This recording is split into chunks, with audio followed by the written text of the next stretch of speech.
Bendiciones, bendiciones, pueblo de Dios, paz y gracia del Señor Jesucristo. Mis amados, Dios está hablando muy fuerte de una manera terrible.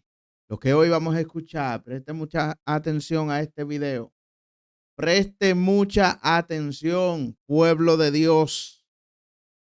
El Señor está hablando de una manera muy poderosa. Así que no te vayas del video, quédate hasta el final si quieres que Dios hable a tu vida. Bendiciones. Hoy vienen por tu alma y lo que has provisto, ¿para quién será? Eso fue lo que Dios le dijo a un hombre que había amontonado muchas riquezas y había llegado el día de partir, mas sin embargo ni él mismo lo sabía. Leyendo esa historia bíblica, me remonto a la historia de una artista llamada Selena. Selena, una joven cantante la cual estaba comenzando a hacer ruido en el género musical del Tex-Mex. Una joven la cual estaba poniendo la vara muy alta en el ámbito musical de este mismo género, lo cual la llevó a tener gran fama siendo muy joven, la cual la llevó a ser muy reconocida en muy poco tiempo. Y a los veintitantos ya dominaba masas y a los veintitantos ya era un fenómeno. Una chica la cual ustedes y muchos de sus padres habrán escuchado sus canciones y muchos, estoy seguros, que hasta la llegaron a bailar. Pero es aquí donde hago una pregunta bíblica. Hoy vienen por tu alma y lo que ha provisto, ¿para quién será? La muerte no tiene edad, la muerte no tiene lugar, simplemente llega y no pregunta. Fue el caso triste de esta joven llamada Selena Gómez. Selena Gómez nació en Texas.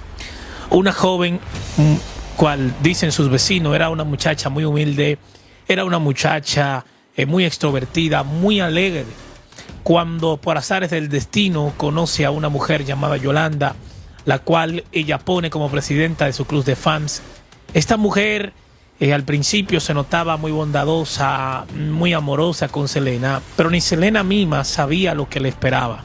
Por envidia o por alguna otra razón, esta mujer comenzó a malversar los fondos del club de fans de esta mujer y no quiso dar respuesta. A esta mujer también Selena la había puesto como secretaria de su carrera, la cual seguía malversando los fondos, y a la hora de dar respuestas esta mujer no sabía qué decir, lo cual llevó a que Selena la sacara de su proyecto de trabajo musical.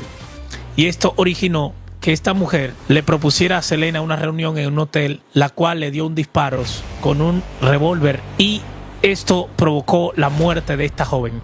Dicen los que estaban ahí que Selena caminó, ella caminó y estaba como pidiendo ayuda, caminó y dijo, ella lo hizo, Yolanda me disparó, y llegó a caminar y ella decía, no me dejen morir. No es lo mismo llamarla que verla venir, dicen por ahí, pero yo quise hacerme esta pregunta. Hoy vienen por tu alma. Esta mujer, esta joven que apenas estaba comenzando a vivir la vida, llenaba escenario, llenaba coliseo, estaba comenzando a tener dinero.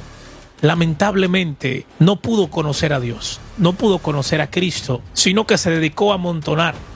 Sino que, como dijo este hombre en el libro de Lucas, esta mujer comenzó a amontonar dinero, comenzó a amontonar fama, pensando que estaba muy joven para venir a Dios, pensando que estaba muy joven para ceder a los caminos de Dios. Y oh sorpresa, la muerte la agarró de la manera más sutil. Una joven llena de vida, una joven que si tú le hubieses puesto al lado a una persona de 60 años y a ella y le dices, ¿quién crees que morirá mañana? Usted sin pensarlo va a señalar a la persona de 60 años, de 50 años, hasta de 40 años, porque ella apenas una joven que estaba comenzando a vivir, ella con seguridad, ella con riquezas, ella con fama. Pero vuelvo y te repito, el final de nadie no está escrito donde tú lo puedes leer. El único que conoce el destino de los hombres es Dios, y tú no puedes escapar de tu destino. Es el caso de este hombre que dijo, yo amontonaré riquezas y me haré más rico y seré más famoso y llenaré más estadios, como decían muchos artistas, y cuando amaneció ya no tenían vida. Cuando llega ese momento, ni el dinero, ni la fama, ni la seguridad, ni el amor del público puede quitarte lo que viene. Este hombre se estaba gozando, este hombre estaba contento, este hombre estaba diciendo, miren lo que he ganado, miren todo lo que tengo, mañana seguiré y haré más. Y Dios estaba diciendo en el cielo, tonto, hoy vienen a pedirte tu alma. Y lo que has trabajado, lo que tú has amontonado, la riqueza que tú tienes, ¿para quién será? ¿Para quién será? Un joven rico se acerca a Jesús y le dice, ¿qué tengo que hacer para ser salvo? Jesús le dice, cumple los mandamientos, guárdalos. Y él dice, yo lo cumplo y lo guardo desde que yo era niño. Este hombre llamó la atención de Jesús. ¿Por qué? Porque se lo dijo a Jesús de una vez, hermano, se lo respondió. Quiso hacerse el sabio delante de Jesús. Jesús le dijo, ok, vende todo lo que tiene y dáselo a los pobres. El tipo abajó la cabeza y se fue. ¿Sabe lo que significa eso? Que no cumplía ningún mandamiento. Porque el que cumple los mandamientos, cumple el segundo más importante, que es amarás a tu prójimo sobre todas las cosas. Y este hombre prefirió poner el dinero antes que el prójimo. O sea, no amaba ningún mandamiento. Ahí es cuando Jesús le dice a Pedro, es más fácil que un camello entre por el ojo de una aguja que un rico al reino de los cielos. Pedro, viendo, hermano, que lo que Jesús le está diciendo es que este tipo se va a perder, que quería salvarse, quería la salvación, pero la fama, el dinero, la vanagloria, los placeres de este mundo no lo dejaron. Y Jesús le está diciendo a los discípulos en parábola, este tipo se va a perder, pronto le va a llegar la hora y se va a perder, como este otro tipo que le dijeron, hoy vienen por tu vida y lo que has provisto, ¿para quién será? Lo que has provisto, ¿para quién va a ser? Todo ese dinero que tú tienes, que tú llegaste a amontonar, todo ese amor del público, sí, todos esos estadios que tú llenabas. Así hay cientos de artistas con el corazón vacío. Así hay cientos de artistas con el corazón solo, que tienen dinero, tienen fama, llenan estadios, pero cuando cierra el telón se sienten vacíos, se sienten solos, porque no tienen lo principal, que es el amor de Dios. Ahora, ¿quiénes serán los valientes que podrán dejar no solamente artistas, no solamente famosos, sino personas millonarias, sino personas que tienen una atadura, que quizás no es fama ni dinero, pero es algo, es una dopamina, es algo que le genera dopamina, es algo que le genera gusto, placer? ¿Cuántos serán los valientes que podrán tomar la decisión y acercarse a Cristo y abandonarlo todo por Jesús? Jesús dijo, el que no deje casa, hijo, madre, bienes terrenales por mi familia, no es digno del reino de Dios. Mas el que lo haga va a perder eso, pero va a ganar el cielo y al final la vida eterna. Jesús dijo, le daré 100 veces más de lo que perdió y al final la vida eterna. Señores, Selena se pudo salvar. A Selena le predicaban, pero Selena no tenía tiempo para Dios. Selena no tenía tiempo para el Señor. Y lamentablemente, hermano, sucedió lo que le va a pasar a todo el mundo en esta tierra. Partió de este mundo. No es usual que un joven se vaya primero, sino que los que tienen más edad se vayan yendo adelante y después vamos nosotros los jóvenes. Pero no es así. La muerte no tiene edad, señores. Yo conozco gente de 80, de 90 años que ahí está sonriendo y tranquilo. Y jóvenes que yo lo vi nacer junto conmigo, crecer junto conmigo, lamentablemente no están en esta tierra. ¿Por qué? Porque hoy vienen por tu alma. Puede ser que yo terminando este video, hoy vengan por mi alma, pero yo sé lo que voy a decir. Pero yo sé quiénes vienen por mi alma. ¿Por qué? Porque son ángeles. Pero hay gente que no pueden decir lo mismo, lamentablemente. Que cuando vengan por su alma, no van a ser ángeles, sino demonios. Y lo más fuerte, hermano, que he visto un patrón en la mayoría de personas de fama, de actores, de políticos grandes, de personas famosas, de artistas grandes, de deportistas grandes, cuando vienen por su alma, cuando llegue ese día, hermano, muchos mueren hasta con una mueca en el rostro de sorpresa. No querían eso. No, tú no te cabe en la cabeza. Y va cuando tú sabes que te perdiste, que vienen esos demonios por ti. ¿Por qué no te arrepentiste en los últimos momentos? Dios te perdona. Si mira, faltando hasta 10 segundos para tú cerrar los ojos, tú crees en tu corazón para justicia, Dios te perdona, Dios te salva, si tú confiesas a Cristo ahí. Pero hay gente, le voy a ser sincero, hermano, cuando llegue esa hora, que lo último que piensan en eso. Lo último que piensan, hermanos, es en eso. Hombres y mujeres que Dios le dio dones, que el Señor le dio talentos, que el Señor le dio atributos que no tiene todo el mundo.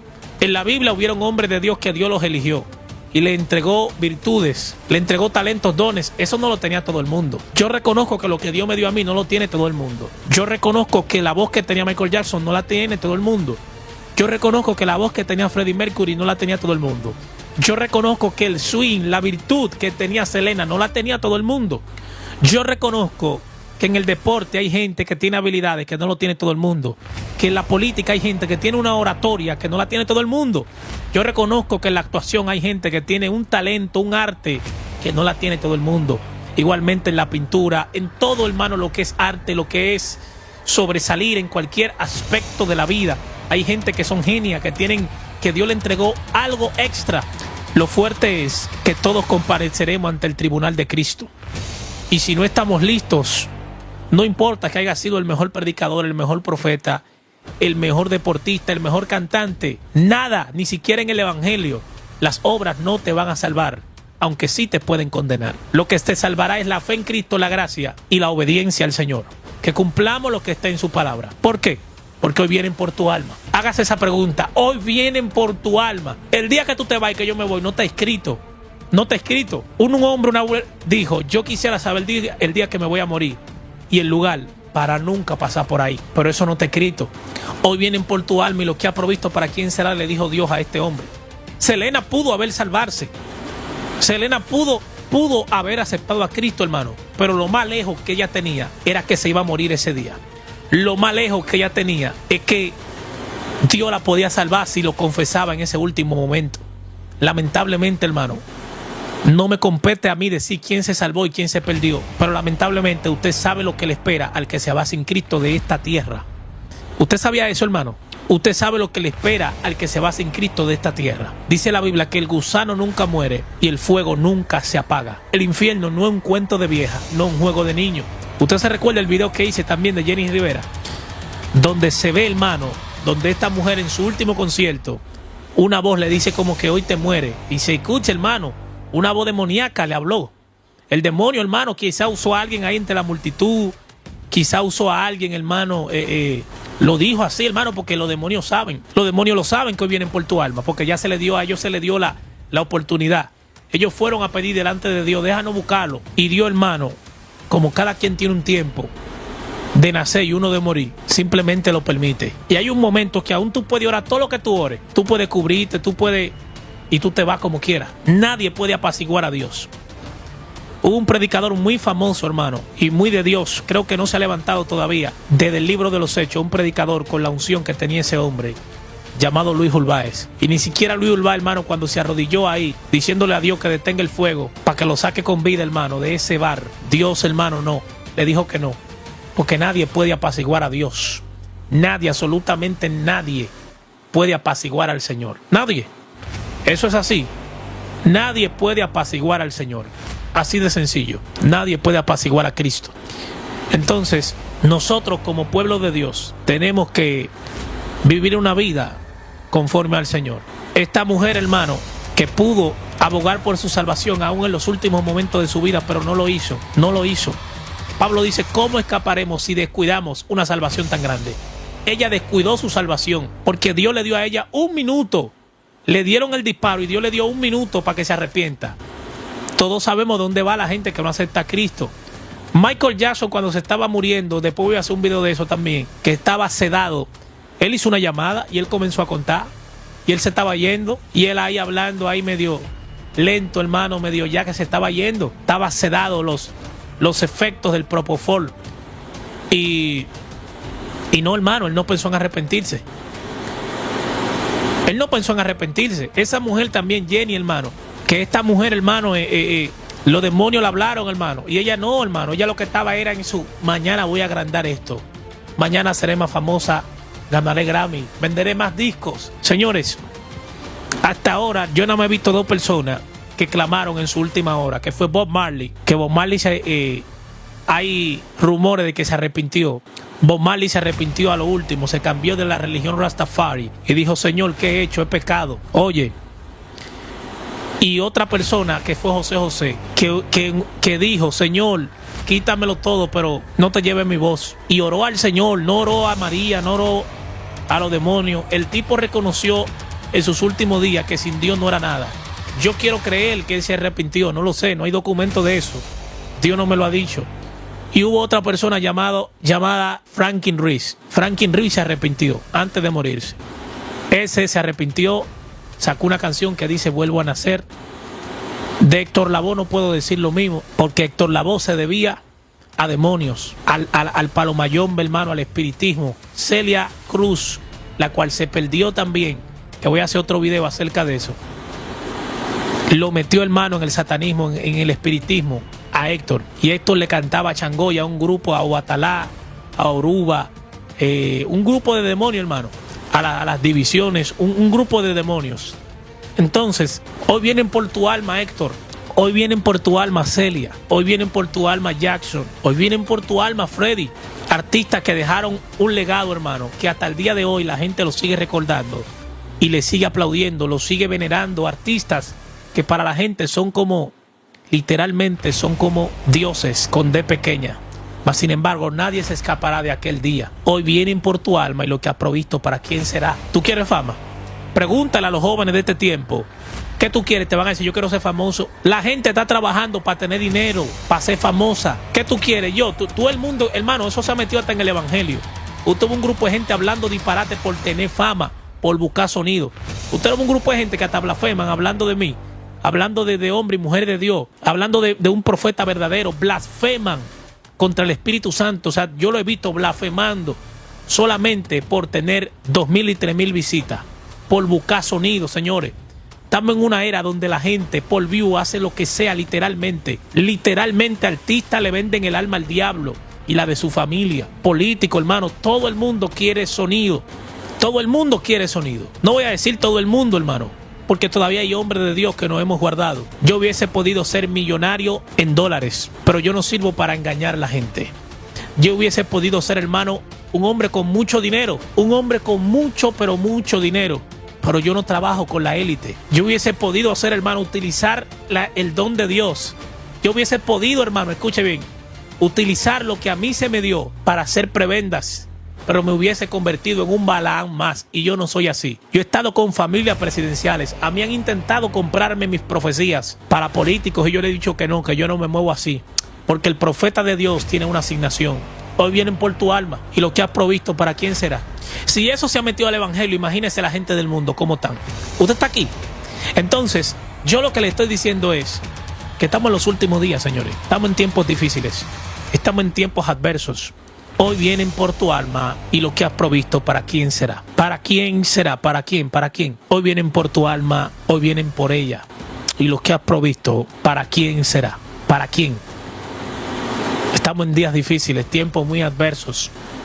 Y no podemos descuidarnos. Tenemos que seguir adelante, peleando la batalla, entendiendo que estamos donde estamos por la misericordia de Dios. Y que Dios nos está llamando a ser salvos y a salvar a otros por medio del mensaje de Jesucristo de salvación a las naciones.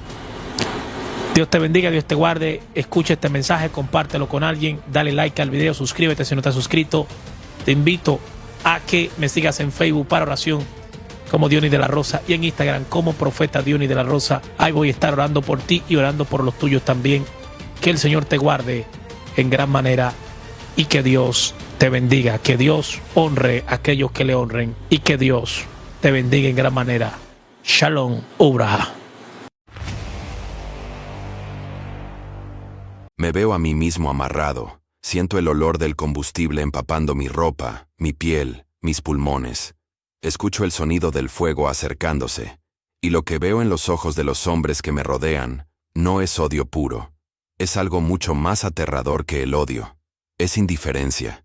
Y entonces pienso, mientras el calor ya me quema los brazos, que esta será mi última noche en la tierra, que mis hijos no volverán a verme, que todo lo que soy, todo lo que Dios construyó en mí durante 55 años, va a convertirse en cenizas en un patio de tierra roja, en un país donde pronunciar el nombre de Jesús puede costarte la vida. Pero hay algo que no saben, algo que yo tampoco sabía todavía. Esa noche no terminó como ellos planearon. Mi nombre es Kidan Tesfaye. Nací en Asmara, la capital de Eritrea, en una familia de creyentes que guardaban su fe como se guarda el fuego en un frasco de vidrio, con cuidado extremo, con miedo constante, pero sin apagarlo jamás. Si no conoces Eritrea, es un país pequeño en el Cuerno de África, bordeado por el Mar Rojo al este, por Etiopía al sur, por Sudán al oeste. Un país que en los mapas parece insignificante, pero que para los que nacimos allí tiene el peso de toda una eternidad. Eritrea es también, Desde hace décadas, uno de los países más hostiles para los cristianos en todo el mundo. El gobierno solo reconoce 4 religiones: la Iglesia Ortodoxa Eritrea, la Iglesia Católica Romana, la Iglesia Luterana y el Islam sunita. Todo lo demás, incluyendo las iglesias evangélicas, pentecostales, carismáticas o cualquier grupo de oración no afiliado a esas 4 instituciones, es considerado ilegal. Ilegal. Eso significa que reunirte con otros creyentes en una casa puede enviarte a la cárcel, que predicar el evangelio puede costarte la libertad, que ser pastor de una congregación no registrada puede costarte algo mucho más valioso que la libertad. Puede costarte la vida. Yo lo sabía desde jovencito. Mi padre lo sabía. Mi abuelo lo sabía. Y aún así, ninguno de nosotros pudo callarse. Hay algo en el fuego del espíritu que no conoce el idioma del silencio. Crecí viendo a mi padre reunir a sus vecinos en nuestra sala, con las ventanas cubiertas con mantas gruesas, la voz reducida a un susurro, los niños sentados en el piso con los ojos bien abiertos. Recuerdo el olor del café eritreo recién preparado mezclado con el incienso suave que mi madre encendía antes de cada reunión.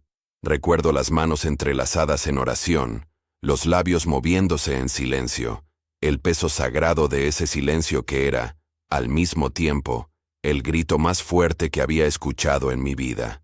Eso fue mi escuela de fe. No tuve seminario. No tuve biblioteca teológica.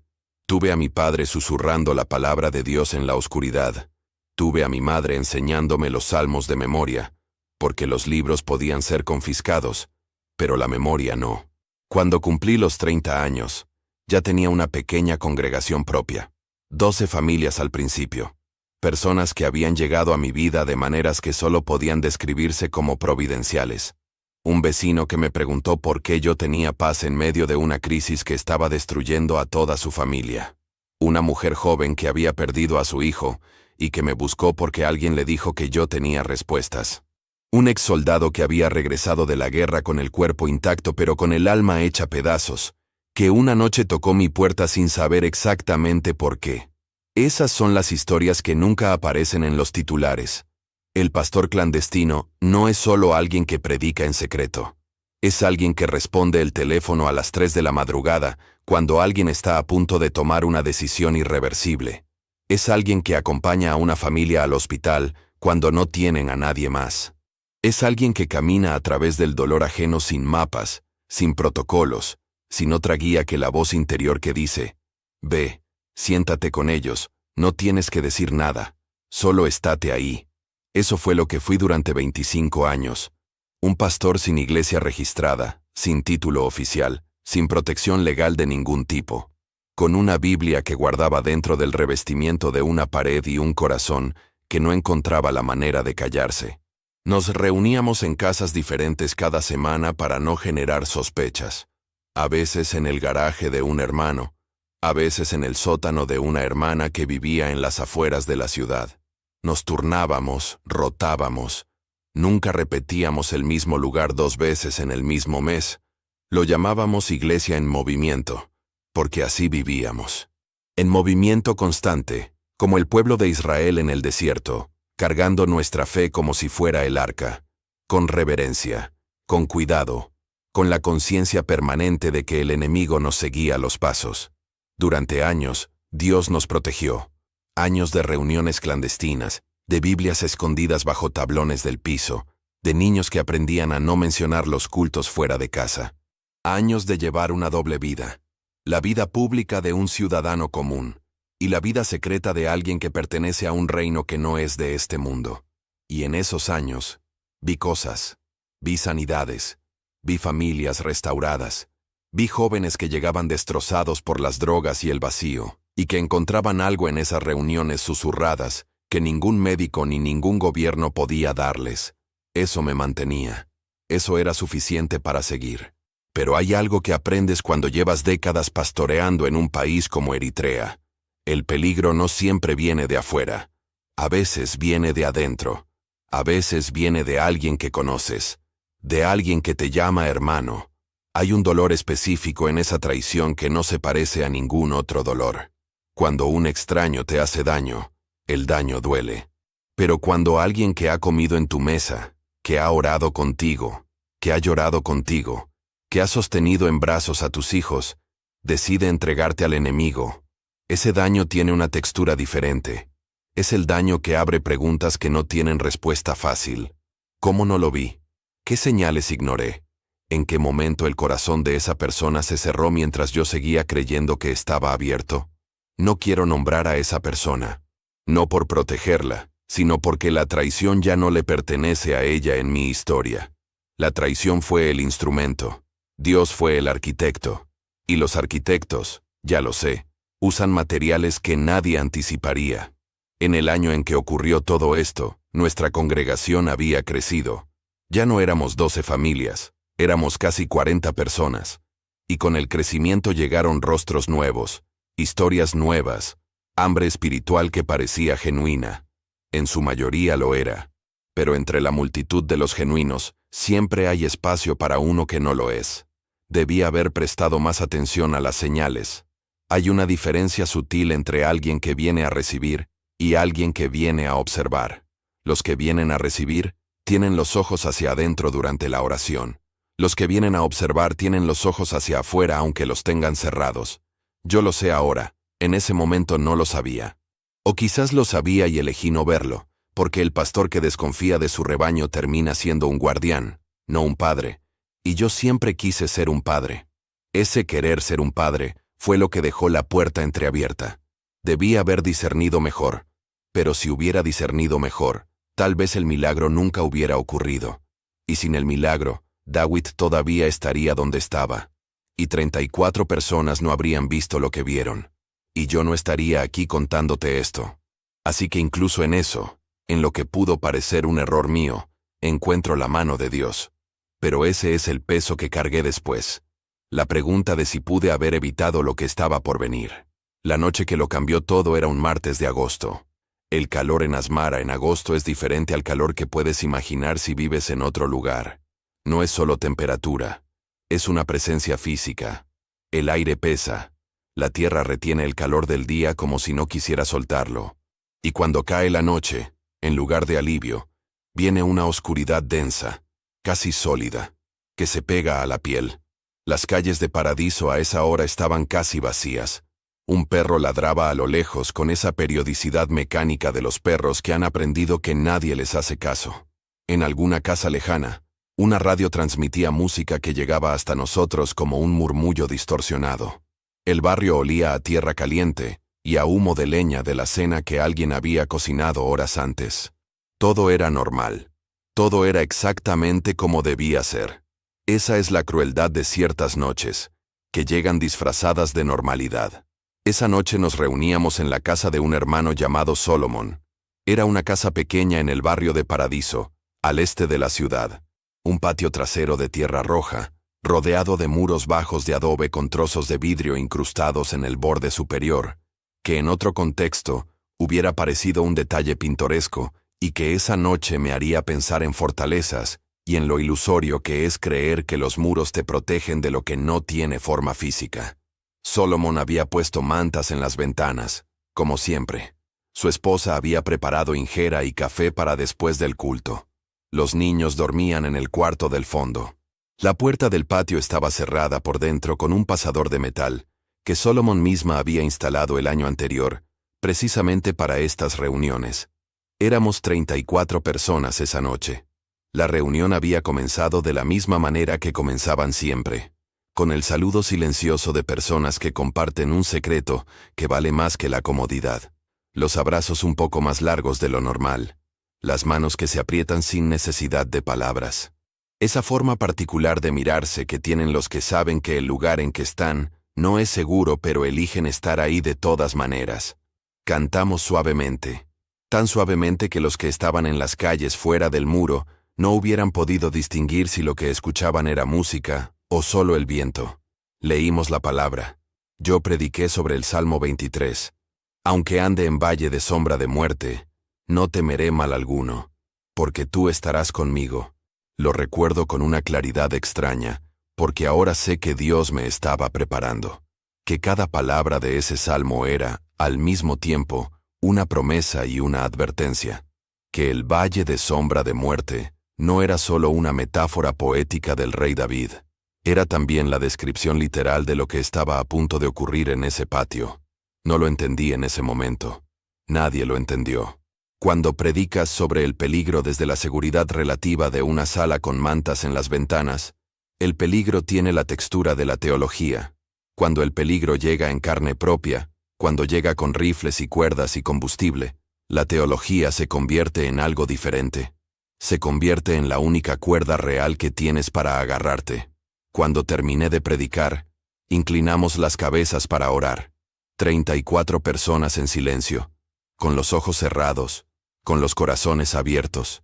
34 personas que no sabían que afuera, en la calle, alguien ya había hecho una llamada, que en algún lugar de Asmara, alguien había marcado un número y había dicho las palabras que pondrían en movimiento todo lo que siguió. Alguien de entre nosotros. La traición siempre tiene un nombre, pero esa noche yo no lo sabía todavía. Escuché el primer golpe en la puerta de metal del patio unos 20 segundos después de que comenzamos a orar. No fue un golpe educado. Fue el sonido de algo pesado contra el metal, el sonido de la violencia anunciándose antes de llegar. Y supe, en ese instante, antes de que abrieran la puerta, antes de ver un solo rostro, antes de escuchar una sola palabra, que esta noche sería diferente a todas las anteriores. Entraron 10 hombres. No eran policías uniformados. Llevaban ropa civil, pero sus movimientos eran militares. Coordinados, precisos, sin vacilación. 2 de ellos cargaban rifles. Los otros llevaban palos, cuerdas, y lo que después reconocí como un bidón de combustible. El silencio que siguió a su entrada fue el silencio más pesado que he experimentado en mi vida. No era el silencio de la oración. Era el silencio del miedo puro. Del miedo que paraliza los pulmones antes de llegar a la garganta. Una mujer en la primera fila comenzó a llorar sin sonido. Solo vi sus hombros moviéndose. Un niño, no sé cómo había llegado hasta la sala, se quedó paralizado junto a la pared, con los ojos tan abiertos que parecían 2 lunas pequeñas en su cara oscura. El hombre que parecía el líder del grupo dio un paso al frente. Era alto, de unos 40 años, con la mandíbula apretada y los ojos de alguien que no viene a negociar. Habló en tigriña, el idioma de Eritrea. ¿Quién es el pastor? Nadie respondió. Él repitió la pregunta, esta vez más despacio. Esta vez con una voz que no subió de tono, lo cual era paradójicamente mucho más aterrador que si hubiera gritado. ¿Quién es el pastor? Yo me puse de pie. No fue un acto de valentía. Quiero que entiendas eso. No sentí en ese momento el fuego del espíritu, llenándome de coraje sobrenatural. Sentí miedo. Sentí mis rodillas temblar debajo de mi ropa. Sentí la boca seca y los oídos zumbando. Me puse de pie porque si no lo hacía, los hombres iban a empezar a golpear a los demás hasta encontrar la respuesta. Y eso no podía permitirlo. Yo soy el pastor, dije. El hombre me miró de arriba a abajo durante lo que me pareció un tiempo muy largo. Luego hizo un gesto con la cabeza, y 2 de los suyos se me acercaron, me tomaron de los brazos y me sacaron al patio trasero. Detrás de mí, escuché el llanto que ya no podía contenerse. Escuché voces de hombres ordenando a todos que se quedaran en el suelo. Escuché el sonido de lo que creí era la puerta de entrada siendo bloqueada desde afuera. En el patio había un poste de madera que Solomon usaba para tender ropa. Era grueso, bien enterrado en la tierra. Uno de los hombres sacó una cuerda y me ató al poste. Primero las muñecas detrás de la madera, luego una vuelta alrededor del torso, luego otra alrededor de los tobillos. Mientras me ataban, el líder del grupo habló de nuevo. Esta vez con más personas presentes. Habían empujado hacia el patio a varios de los hermanos de la congregación para que fueran testigos de lo que estaba por ocurrir. Este hombre, dijo señalándome, está liderando un culto ilegal. Está envenenando a su comunidad con doctrinas prohibidas. Ha sido advertido antes. Esta noche va a recibir lo que merece, y todos ustedes van a verlo, para que recuerden. Uno de los hombres comenzó a caminar alrededor de mí, vaciando el bidón de combustible lentamente. Recuerdo el sonido del líquido golpeando la tierra seca. Recuerdo cómo mis pies se mojaron primero, luego mis piernas. Luego el líquido fue subiendo por mi ropa, empapando la tela, llegando al pecho, a los hombros. El olor del combustible es un olor que no abandona la memoria. Es penetrante, químico, casi dulzón en sus bordes, pero con un núcleo de peligro que activa algo primitivo en el sistema nervioso. Mi cuerpo sabía antes que mi mente lo que significaba ese olor. «Reniega de tu fe», dijo el líder. «Di que Jesucristo no es tu Señor. Di que dejarás de predicar». Y te soltamos. Lo miré a los ojos, y aquí es donde me gustaría decirte que experimenté una paz sobrenatural inmediata, que sentí la presencia de Dios como un manto de luz envolviéndome, que no tuve ni un segundo de duda. Pero eso no sería completamente honesto. Hubo un segundo, solo uno, pero existió, en que pensé en mis hijos, en mi esposa, en la vida que todavía podría vivir si pronunciaba las palabras que querían escuchar. Hubo un segundo en que la parte más humana de mí buscó desesperadamente una salida que no implicara lo que sabía que estaba por venir. Pero entonces, pasó algo que no sé cómo explicar en términos lógicos. Escuché una voz. No era audible. No era externa. Pero era completamente real, completamente clara, completamente distinta a cualquier pensamiento propio. Y lo que dijo esa voz fue una sola frase. Una frase que yo había leído cientos de veces, pero que en ese momento sonó nueva, viva, como si alguien la estuviera pronunciando por primera vez. No temas, porque yo estoy contigo. Y en ese instante, algo cambió en mí. No desapareció el miedo completamente, pero el miedo dejó de ser el comandante. Se convirtió en un pasajero, y en el asiento del conductor se sentó algo que no tenía nombre preciso, pero que yo reconocí de inmediato. Era lo mismo que había sentido la primera vez que mi padre me puso una mano en la cabeza y dijo: «Hijo, Dios tiene un propósito para tu vida». Era lo mismo que había sentido el día en que bauticé a mi primer convertido en el Mar Rojo, con el agua salada quemándonos los ojos y la alegría quemándonos el pecho. Era lo mismo que había sentido en las noches más oscuras de mi ministerio, cuando la persecución parecía no tener fin, y la fe parecía ser un lujo que no podía permitirme. Era la presencia de Dios, no como un concepto, como una realidad tan concreta como las cuerdas en mis muñecas. «No», le respondí al hombre, «solo eso». «No». Él me miró un momento, y vi en sus ojos algo que no esperaba. No rabia, sino algo parecido a la decepción, como si hubiera esperado que yo cediese, como si mi negativa le complicara algo que él prefería no complicar. Se volvió hacia uno de sus hombres y extendió la mano. Le pusieron un encendedor en la palma. Los hermanos que estaban en el patio comenzaron a gritar. Algunos intentaron moverse, pero los hombres armados los empujaron hacia atrás. Una hermana mayor se tiró al suelo de rodillas y comenzó a orar en voz alta, con una intensidad que atravesaba el miedo de todos. «Señor, protege a tu siervo. Señor, interven ahora». El líder caminó hacia mí. Se detuvo a 1 metro de distancia. Me miró a los ojos una última vez, como dándome la oportunidad de cambiar de decisión. Y entonces encendió el fuego. Lo que siguió ocurrió en cuestión de segundos. Pero en mi memoria, esos segundos se han expandido hasta ocupar horas enteras de recuerdo. Vi la llama pequeña del encendedor. Vi cómo se acercó al borde de mi ropa empapada de combustible. Vi, o creí ver, el instante exacto en que el fuego tocó la tela. Y entonces, cerré los ojos. No para escapar, sino para estar completamente presente en ese momento. Para no desperdiciar ni un segundo de lo que pudiera ser mi último instante en esta tierra mirando hacia afuera, cuando lo que necesitaba estaba adentro. Oré, no con palabras elaboradas, no con la elocuencia de alguien que ha predicado décadas. Oré con lo único que me quedaba. «Señor, aquí estoy, tuyo soy». Y esperé el dolor. Pero lo peor aún no había comenzado. O más bien, lo que ocurrió a continuación no fue lo que nadie esperaba. Ni yo, ni los hombres que me rodeaban, ni ninguno de los hermanos que miraban desde el patio con los ojos llenos de terror y los labios llenos de oración. Nadie estaba preparado para lo que Dios estaba a punto de hacer. Pasaron 3 segundos. 5. 10. Yo seguía con los ojos cerrados. Seguía esperando. El calor del combustible que empapaba mi ropa era real. El olor era real. Las cuerdas en mis muñecas eran reales, pero el dolor del fuego no llegaba. Abrí los ojos lentamente, y lo que vi me dejó sin habla durante lo que me pareció un tiempo muy largo, aunque probablemente fue solo un momento. El fuego estaba ahí. Lo había encendido.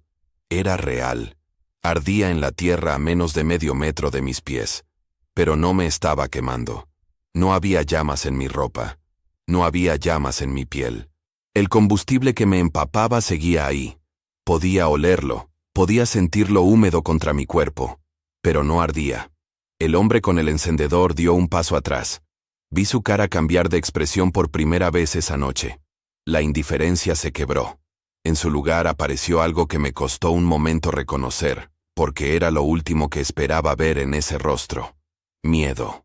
No el miedo de alguien que enfrenta a un enemigo. El miedo de alguien que acaba de encontrarse con algo que no comprende. Intentó encender el fuego de nuevo, esta vez directamente sobre mi ropa.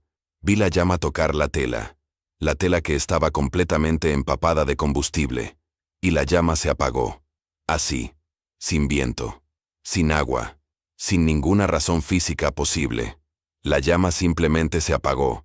Uno de los hombres del grupo dio un paso atrás, luego otro. Lo vi con mis propios ojos. Hombres que habían entrado a esa casa con armas, con cuerdas, con la certeza absoluta de lo que venían a hacer, comenzaron a retroceder en ese patio de tierra roja, con los ojos clavados en mí, como si de repente no estuvieran seguros de lo que estaban viendo. El líder intentó encender el fuego una tercera vez. No funcionó. Lo intentó una cuarta. Nada. El encendedor estaba funcionando. Lo vi producir llama perfectamente cuando lo apuntó hacia el suelo, lejos de mí. La llama era real.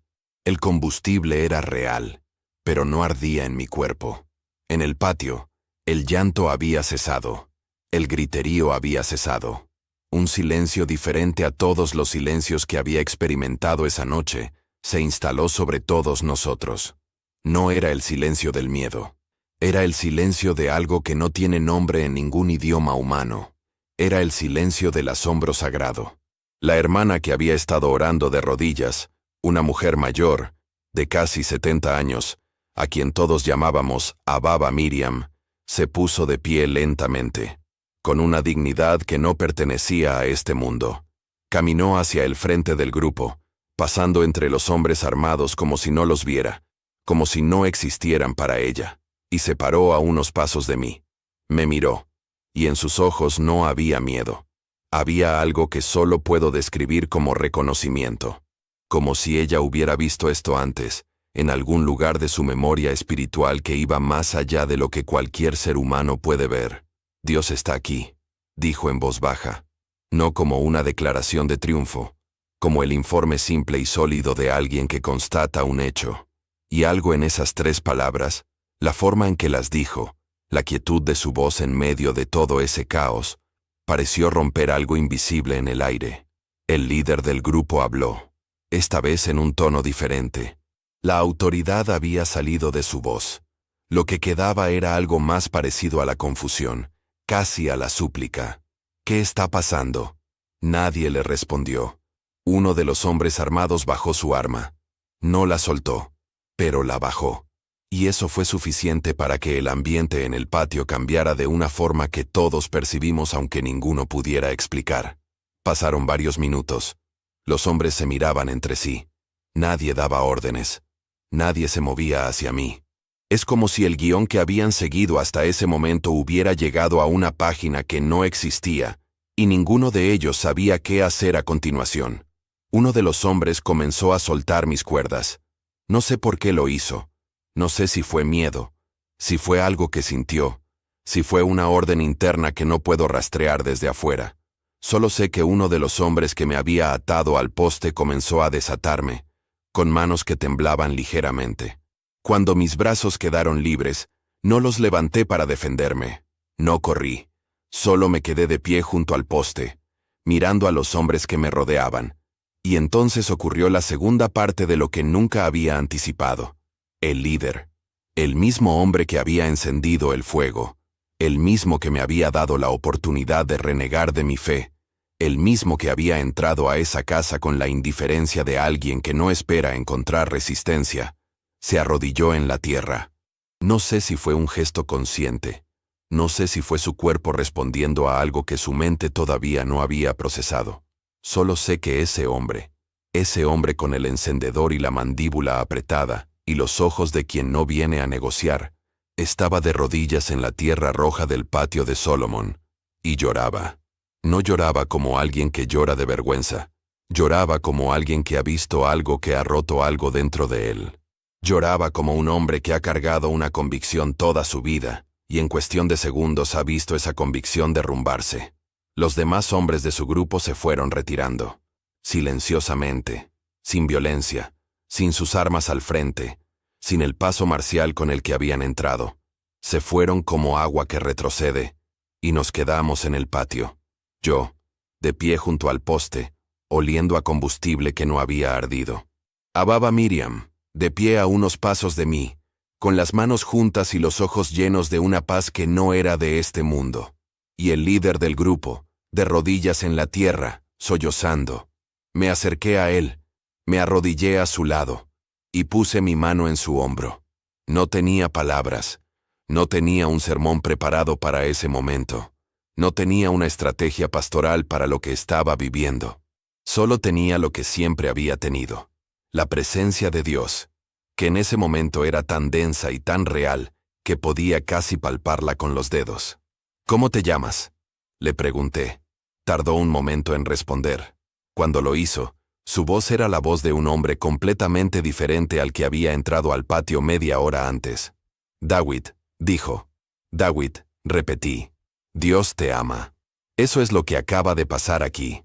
Nada más. Nada menos. Dios te ama. Él levantó los ojos hacia mí. Y en esos ojos, donde antes solo había habido indiferencia, ahora había una pregunta. La pregunta más antigua y más urgente que existe en el corazón humano. ¿Es real? Es real, le dije. Como si hubiera escuchado su pensamiento, porque de alguna manera lo había escuchado. Es completamente real. Esa noche no durmió nadie en la casa de Solomon. Nos quedamos hasta el amanecer, orando, llorando, procesando lo que había ocurrido. Ababa Miriam nos preparó café. Los niños que habían dormido en el cuarto del fondo se despertaron con el movimiento, y nadie tuvo el corazón para enviarlos de vuelta a la cama. Se sentaron entre los adultos con esa curiosidad quieta de los niños, que saben que algo importante ha ocurrido aunque no sepan exactamente qué. Hay algo extraordinario en la manera en que los niños procesan los milagros. Los adultos necesitamos explicaciones, marcos de referencia, lógica que conecte los puntos. Los niños simplemente lo reciben. Una de las niñas esa noche, la hija pequeña de Solomon, que tendría unos 6 años, se acercó a mí antes del amanecer y me tomó la mano sin decir nada. Me miró unos segundos con esa mirada directa e incómoda que solo tienen los niños y los profetas. Y luego dijo, Dios te cuidó porque te necesita aquí. No sé de dónde sacó esa frase. Sus padres no se la habían dicho. Yo no la había pronunciado. Simplemente salió de ella como salen las cosas que son verdad. Sin esfuerzo, sin preparación, sin necesidad de justificarse. La guardé en el corazón como si fuera un versículo. David se quedó con nosotros. No sé exactamente qué pasó en su interior esa noche. No tengo acceso a ese territorio. Solo sé que cuando salió el sol, ese hombre estaba orando junto a nosotros.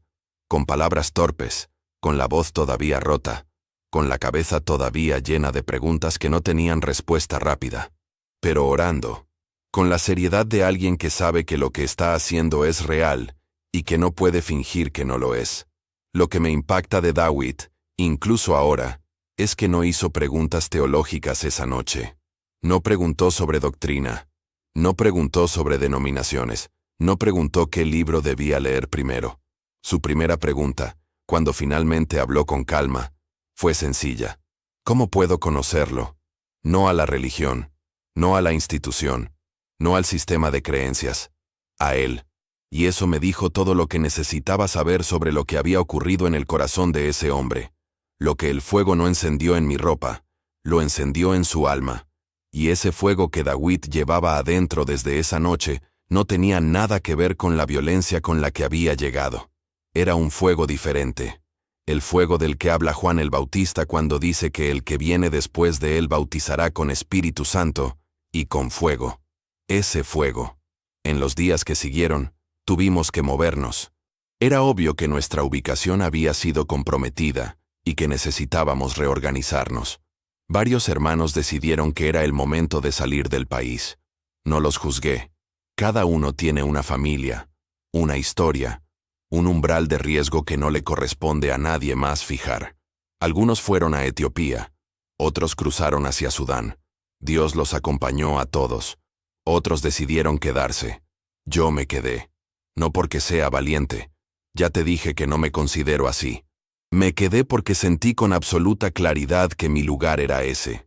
Que Dios no me había sacado del fuego para enviarme lejos. Me había sacado del fuego para seguir siendo su testigo exactamente donde estaba.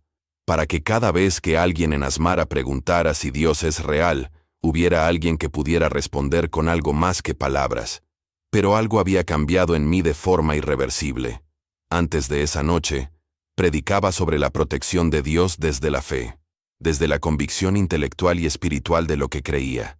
Pero hay una diferencia enorme, inmensa, inconmensurable, entre predicar sobre algo que crees y predicar sobre algo que has vivido en el cuerpo. Mis manos habían estado mojadas de combustible que no ardió. Eso no es teología. Eso es testimonio. Y el testimonio tiene un peso diferente a la teología. La teología te dice que es verdad. El testimonio te dice que la verdad actúa. Y cuando la verdad actúa en tu cuerpo, frente a testigos, en el momento de mayor imposibilidad, la predicación cambia de naturaleza. No predicamos lo mismo antes y después de un fuego que no arde. Lo noté en mis palabras. Lo noté en cómo la gente me escuchaba diferente.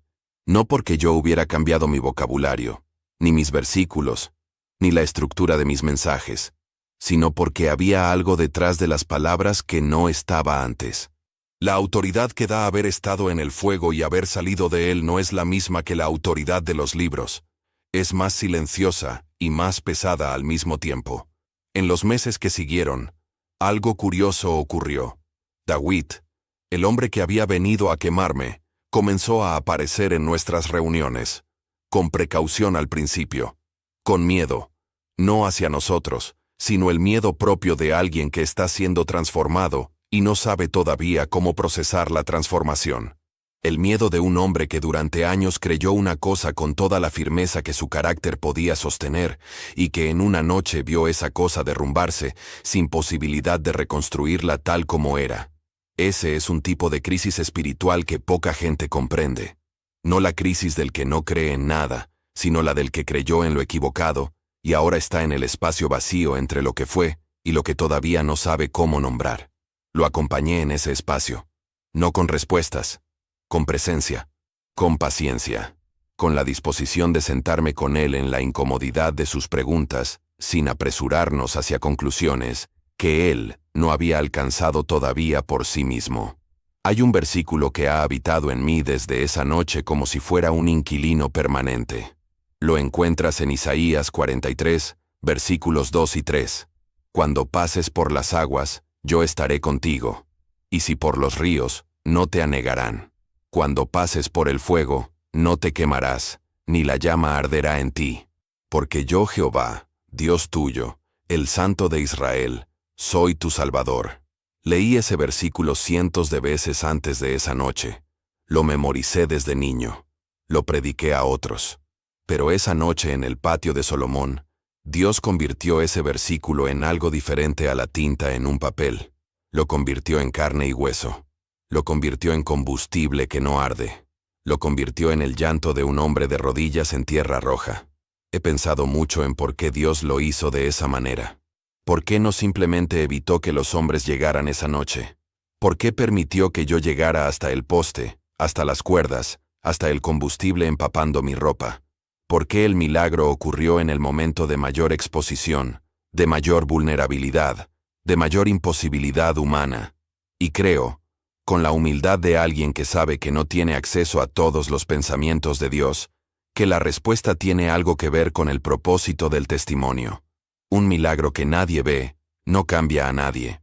Un milagro que ocurre en secreto alimenta solo la fe del que lo experimenta.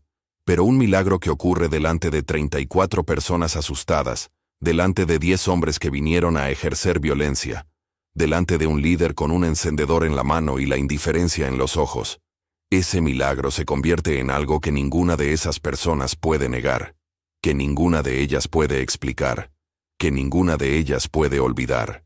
Y Dios, que conoce cada corazón en ese patio mejor de lo que yo me conocía a mí mismo en ese momento, sabía exactamente cuántos de esos corazones necesitaban ser alcanzados de esa manera, con esa evidencia, con esa imposibilidad hecha carne frente a sus ojos. Tuve conversaciones en los años posteriores con varios de los hermanos que estuvieron en ese patio. Cada uno lo describe de manera diferente, con el vocabulario y los marcos de referencia de su propia vida. Pero hay algo en lo que todos coinciden. Todos describen el mismo silencio. El silencio que cayó sobre el patio cuando el fuego no ardió. Dicen que fue el silencio más pesado que han escuchado en sus vidas. Que en ese silencio cabía algo que no tiene nombre en ningún idioma, pero que todos reconocieron al mismo tiempo. Como si la presencia de Dios fuera un idioma que el alma conoce antes de que la mente aprenda a hablar. Yo creo que eso es exactamente lo que fue. He llevado este testimonio en el corazón durante años, compartiéndolo solo con los hermanos más cercanos, con los que tuvieron que saber por razones de seguridad o de fe. No ha sido fácil hablar de esto públicamente. Hay algo en los milagros genuinos que te hace querer protegerlos, guardarlos, no exponerlos a la frivolidad del mundo que buscará siempre una explicación alternativa. Pero llegó un momento en que sentí con igual claridad que guardar este testimonio era también una forma de enterrarlo. Y Dios no saca a su siervo del fuego para que el siervo guarde silencio. Me sacó del fuego para que hable. Para que tú, que estás viendo esto ahora mismo, desde tu país, desde tu ciudad, desde tu cuarto, desde tu propia oscuridad o desde tu propia crisis, sepas algo que Dios quiere que sepas. Él está contigo. No como una frase bonita para poner en una tarjeta de cumpleaños. No como el estribillo de una canción que se olvida al apagar el teléfono, sino de la misma manera en que estuvo conmigo en ese patio. Presente, activo, completamente consciente de cada segundo de lo que estás viviendo. ¿Estás en tu propio fuego ahora mismo? ¿Hay algo en tu vida que parece que va a consumirte? ¿Hay una situación que, desde la lógica humana, no tiene salida? Entonces escucha esto con toda la atención que puedas. Dios no te prometió que el fuego no vendría. Te prometió que cuando vinieras el fuego, Él estaría ahí. Y hay una diferencia enorme entre esas dos promesas. La primera promesa sería la de una vida sin pruebas, sin dolor, sin noche oscura del alma, sin momentos en que las cuerdas son reales y el combustible huele fuerte y el encendedor está encendido. La segunda promesa, la que Él realmente hizo, es mejor que la primera, porque no te libra del fuego, te acompaña en él, y ese acompañamiento cambia la naturaleza de todo lo demás. Cambia la naturaleza del fuego mismo. Yo soy testigo de eso. Con estas manos, con esta ropa que olió a combustible y no ardió, con esta voz que sigue predicando en Asmara, en casas con las ventanas cubiertas con mantas, con el café eritreo recién hecho, y los niños sentados en el piso con los ojos bien abiertos. Sigo aquí. No por mi valentía, no por mi resistencia, no por mi fe, que esa noche fue pequeña como un grano de mostaza, antes de que la voz interna me dijera, no temas, porque yo estoy contigo. Sigo aquí, porque Dios quiso que siguiera aquí. Y tú estás viendo esto porque Dios quiso que lo vieras. Y si hay algo que quiero que te lleves de este testimonio, solo una cosa, que sea esta. Dios nunca llega tarde. Parece que llega tarde. Parece que el silencio divino es abandono. Parece que cuando las cuerdas están en las muñecas, y el combustible está en la ropa, y el encendedor está encendido, es porque Dios no está viendo, porque Dios no escuchó las oraciones, porque Dios se olvidó de este siervo pequeño, en este patio pequeño, en esta ciudad pequeña de este país pequeño. Pero Dios estaba ahí desde antes de que los hombres entraran por esa puerta. Estaba ahí cuando el combustible fue comprado, cuando las cuerdas fueron cortadas, cuando yo me puse de pie y dije mi nombre. Estaba ahí en el silencio que precedió al milagro. Y el milagro, cuando llegó, no fue el final de la historia. Fue el comienzo de una historia mucho más grande. La historia de David. La historia de los hermanos que se fortalecieron esa noche, en lugar de dispersarse. La historia de cada persona que ha escuchado este testimonio y ha encontrado en él la fuerza para no soltar lo que cree. Quizás tú eres parte de esa historia ahora mismo. Quizás estás en tu propio tipo de poste. Quizás no hay combustible físico empapando tu ropa, pero hay algo en tu vida que sientes que te va a consumir. Una enfermedad, una relación rota, una crisis financiera que no tiene salida visible, una fe que está siendo probada de maneras que no pediste y no entiendes. Si ese eres tú, y creo que algunos de los que están viendo esto ahora mismo están ahí, entonces, quiero que sepas que este testimonio llegó a ti hoy por una razón. No es casualidad. Nunca es casualidad con Dios. Tal vez una madre, un hermano, un amigo que está de rodillas en algún lugar del mundo pidiendo que algo llegue a tu vida, que te recuerde que no estás solo. Tal vez este testimonio es la respuesta a esa oración. Recíbelo. No lo dejes pasar como se dejan pasar los videos en internet. Déjalo aterrizar en ti. Déjalo hacer lo que viene a hacer. Y si tu corazón está siendo tocado mientras escuchas esto, si hay algo en tu interior que se mueve con estas palabras, no lo ignores. Esa incomodidad sagrada tiene un nombre. Esa inquietud que sientes no es ansiedad. Es el Espíritu Santo llamando a una puerta que tú tienes la llave para abrir. Ábrela. Jesús es real. Su amor es real. Su protección es real. Y si hoy mismo, en este instante, mientras escuchas estas palabras, decides entregarle tu vida, tu miedo, tu crisis, tu fuego personal, Él la recibirá. No porque lo merezcas, sino porque Él es exactamente quien dice ser. El Dios que estuvo con Sadrach, Mesach y Abednego en el horno de fuego. El Dios que estuvo con Daniel en el foso de los leones. El Dios que estuvo conmigo en el patio de Salomón. El mismo Dios que está contigo ahora mismo, aunque no lo sientas, aunque el fuego esté encendido, aunque las cuerdas estén en las muñecas, aunque parezca que nadie va a llegar a tiempo. Si este testimonio tocó tu corazón, comenta desde qué país estás viendo este milagro. Necesito saber que no estoy hablando al vacío. Necesito saber que estas palabras llegaron a donde tenían que llegar. Y si conoces a alguien que está en su propio fuego ahora mismo, comparte este video con esa persona. No lo pienses dos veces. Tal vez este testimonio es exactamente lo que esa persona necesita escuchar hoy. La palabra de Dios se cumple, su misericordia nos alcanza cada mañana. Así que, pueblo de Dios, te pido en el nombre de Jesús que te lleves cada día más de la palabra de Dios, de la palabra que anunciamos siempre en este canal, pueblo.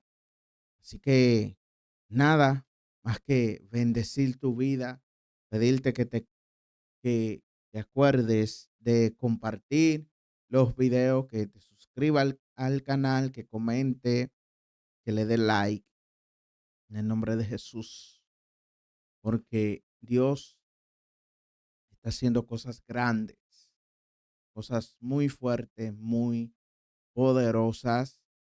Dios le está haciendo en este canal y está hablando a grandes vidas, a grandes personas de Dios. Los está llamando de manera diferente. Así que Dios te bendiga, Dios te guarde y te veo en otro video más adelante.